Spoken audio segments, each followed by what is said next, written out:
Matagumpay naman ang isinagawang Voters Information Awareness Forum at demonstration ng new automated counting machine sa mga estudyante sa Cebu City. Si Jessie Atienza ng PTV sa Balitang Pambansa. Yung mga squares at rectangle sa paligid. Ito ang magiging hitsura ng balota na gagamitin sa midterm elections sa Mayo. Mismong mga opisyal ng Commission on Elections ang nagpresenta nito sa Cebu City. Sa unang pagkakataon, ipinakita kung paano gumagana ang new automated counting machine. Ginawa ito sa harap ng daang-daang mag-aaral ng Cebu Normal University.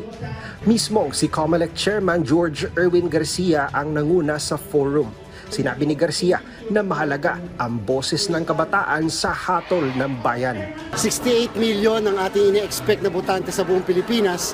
Kasama na dyan yung 1.4 million na projection natin na overseas Filipino voters. And therefore, yung 24 million di hamak na napakalaking porsyento yon ng ating botante. And therefore, kung boboto sila bilang isang bloke, isang grupo, sigurado magiging maayos ang kinabukasan natin. Maliban sa diskurso, lumahok din sa mock elections ang mga mag-aaral sa ginawang forum. Sa paraan para mas maging handa sila sa isa sa pinakamahalagang araw sa bansa. It will give us insights and more knowledge and be educated on what are the cons, the pros of voting, and what are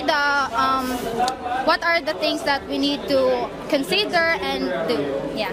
Bago ang mga makinang gagamitin para sa 2025 midterm elections. Pero ayaw pakampante ng COMELEC. Kaya handa sila sa anumang uri ng aberya sa new automated counting machine.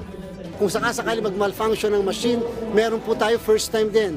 110 repair hub sa buong Pilipinas. Dati-rati kasi ang repair hub dyan lang sa Santa Rosa. Ngayon, 110, bawat isang probinsya merong repair hub. And at the same time, meron po tayong 6,000 na contingency machines na naka-standby sa iba't ibang probinsya na kung sakali magka-problema, itatakbo ka agad.